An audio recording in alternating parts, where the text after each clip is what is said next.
Good morning 7th class. कल मैंने आपको हिंदी फर्स्ट में लेसन 11 पहला पढ़ाया था राम और सुग्रीव की मित्रता।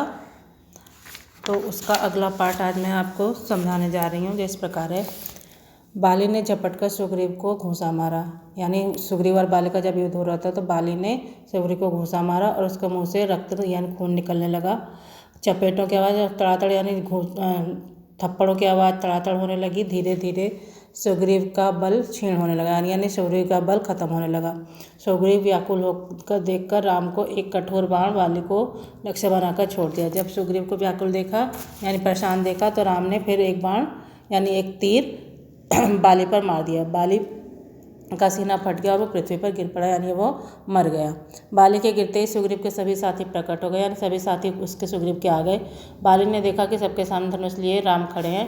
अभी बाली मरा नहीं था। बाली ने उनसे प्रश्न किया, मैंने आपका क्या बिगाड़ा था? ना तो मैंने आपका अपमान किया और ना आपके राज्य पर चढ़ाई की।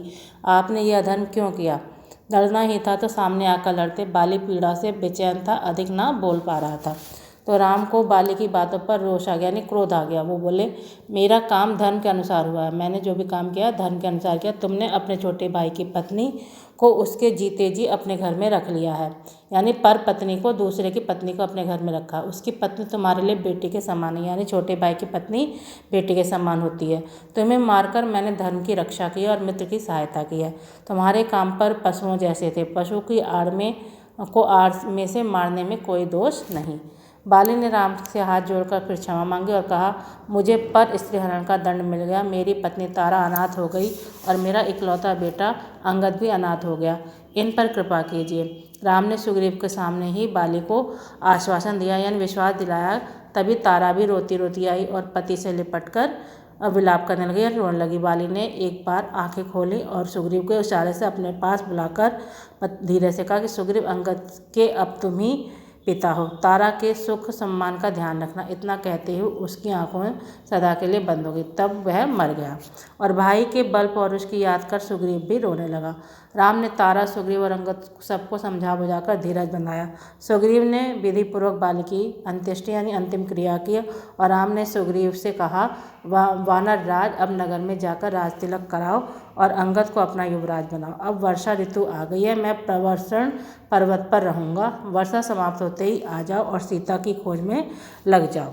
ये सुग्रीव ने कहा। राम जी ने सुग्रीव जी से कहा। सुग्रीव बोला, जैसी आपकी आज्ञा होगी वैसा निश्चय ही मैं करूँगा। मैं प्रतिज्ञा करता हूँ कि वर्षा समाप्त होते ही वानर सीता जी की खोज में निकल जाएंगे। वर्षा काल बीतने पर भी जब सुग्रीव राम के पास नहीं आया तो उन्हें बड़ा क्रोध आया। पर क्या हुआ कि वर्षा खत्म होने तक भी सुग्रीव को राम के लिए जो उसने वचन दिया था वो बात उसे याद नहीं आई। तो उन्हें बहुत क्रोध आया। उन्होंने लक्ष्मण को उसके पास भेजा। किष्किंधा पहुंचकर लक्ष्मण ने धनुष की टंकार की, यानी धनुष की आवाज़ की तो सुग्रीव भयभीत हो गया, यानी डर गया। सुग्रीव ने अनुभव किया कि मित्र को दिए हुए वचन भूलकर उसने बड़ा भारी अपराध कर डाला। उसने हनुमान को बुलाकर कहा, दूत भेजकर सब वानरों को बुलवाओ। जो 10 दिन के भीतर नहीं आएगा उसे कठोर दंड मिलेगा। अब सुग्रीव लक्ष्मण के साथ राम से मिलने गए। राम के चरणों में गिरकर उनसे क्षमा मांगी। राम ने बड़े प्यार से उसे गले से लगा लिया। राम और सुग्रीव में बातें हो रही थीं कि वानर भालुओं की टोलियां आ पहुंची। सुग्रीव ने वानर दल को 4 भागों में बांटा और प्रत्येक दल को एक दिशा में जाने का आदेश दिया। उसने हनुमान, नल, नील और चुने हुए वानरों को अंगद के नेतृत्व में दक्षिण की ओर भेजा। फिर उसने सभी दलों से कहा, वीरों, जैसे भी हो सके सीता जी का पता लगाओ। इस काम के लिए 1 महीने का समय दिया जा रहा है, यानी उसने वानरों को 1 महीने का समय दिया। दक्षिण की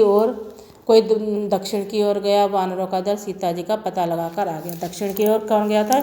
हनुमान जी गए थे, उनके साथ और वानर गए थे। तो वो हनुमान ने पता लगा लिया। हनुमान ने सीता जी का संदेश श्री राम जी को दिया। सीता जी की दी हुई चूड़ामणि भी हनुमान जी ने श्री राम को दी। सीता जी की खोज कराकर सुग्रीव ने अपने मित्र के प्रति अपने कर्तव्य का पालन किया। और फिर श्री राम ने सुग्रीव से कहा, मित्र, अब देर नहीं की जाए।